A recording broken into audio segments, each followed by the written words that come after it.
અંદર KM એનો KOH લઉં છું જે શું છે એક બેઝ છે.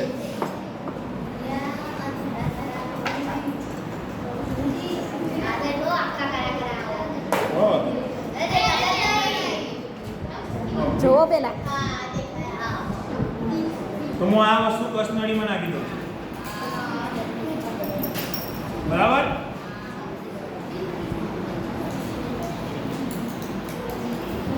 આવું કરવું જરૂરી ભૈયા, પાણીથી ધોવું બધી વસ્તુને જરૂરી.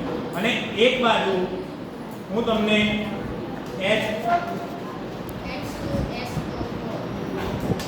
HNO3 નાઇટ્રિક એસિડ બોલો તો હો ગુરુજી.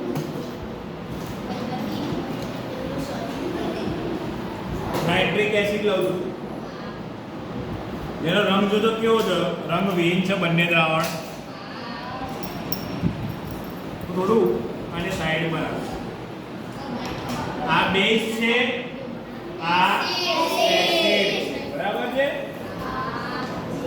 હવે આ બંનેને ફિનેપ્થિલિનના દ્રાવણની અંદર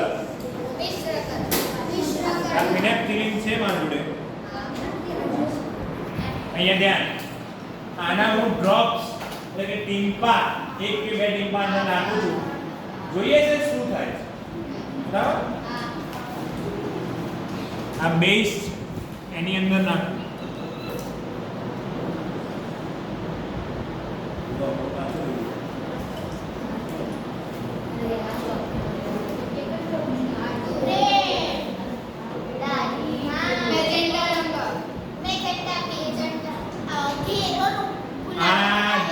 કેરો ગુલાબી રંગ અથવા આછો જાંબલી રંગનો થઈ ગયો.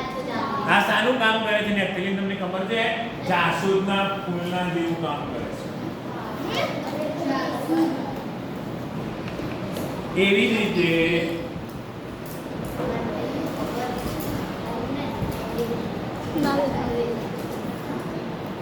આની અંદર નાખ્યા,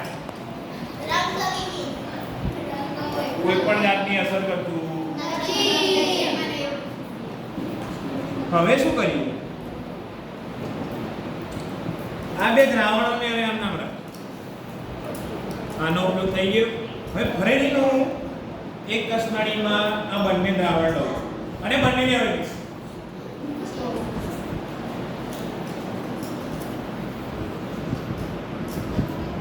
બરાબર. તો એ કઈ પદ્ધતિ થશે? તટસ્થીકરણની પદ્ધતિ. બરાબર. ગુડ. તો પહેલા HNO3 લઈ લઉં.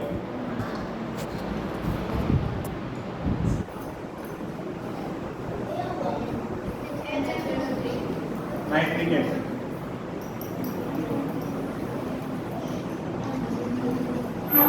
થોડી ક્વોન્ટિટીમાં લઈએ.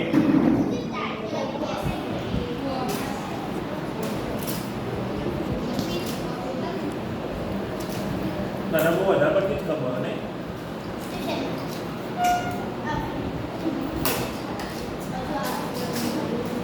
અને એની ઓળખ લઉં છું. એ પણ એક કેલ્શિયમ છે, સોડિયમ હાઇડ્રોક્સાઇડ બેઝ. હું ડાયરેક્ટ આને અહીંયા મૂકું ને, આની અંદર ડાયરેક્ટ નાખી દઉં. જોઈએ શું થાય.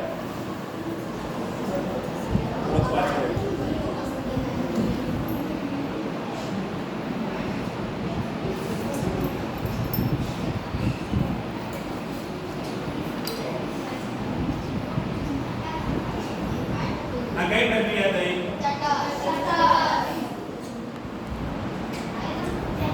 આ વસ્તુ ના તો સ્મેલ મારે છે, ના તો આનથી બધાશ. આ શું થઈ ગયું? પ્રકાશ વસ્તુ થઈ ગયું. હવે આને ચકાસણી કરવા માટે આપણે શું કરીશું? અંદર નાખીશું. તો હવે આપણે માહીનો ઉપયોગ કરીશું.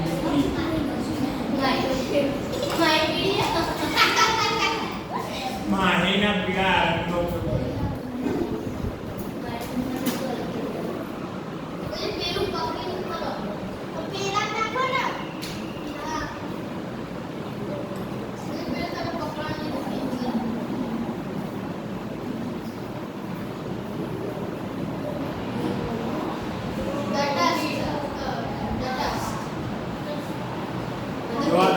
ના પડતું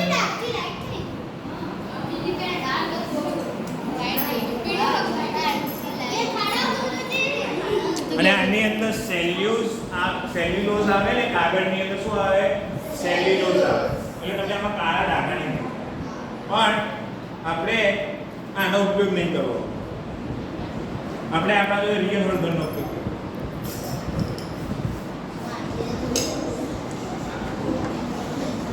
અને જય માતાજીને નાખી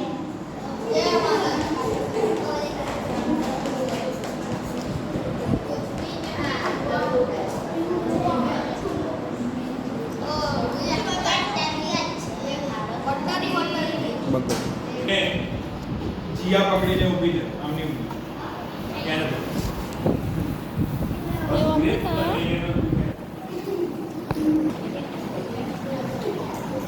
એમાં હાઇડ્રોક્લોરિક એસિડ અડાઈ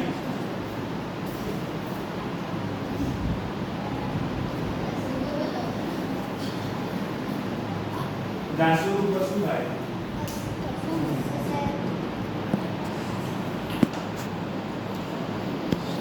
એની ચીજના નામો તો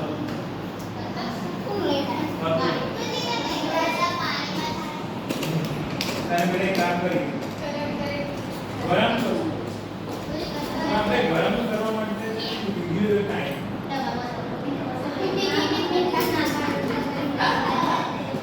પારા મોટા મૂકીશું તો ઉકળીને સાફ મારે એને એક દિવસ માટે હવે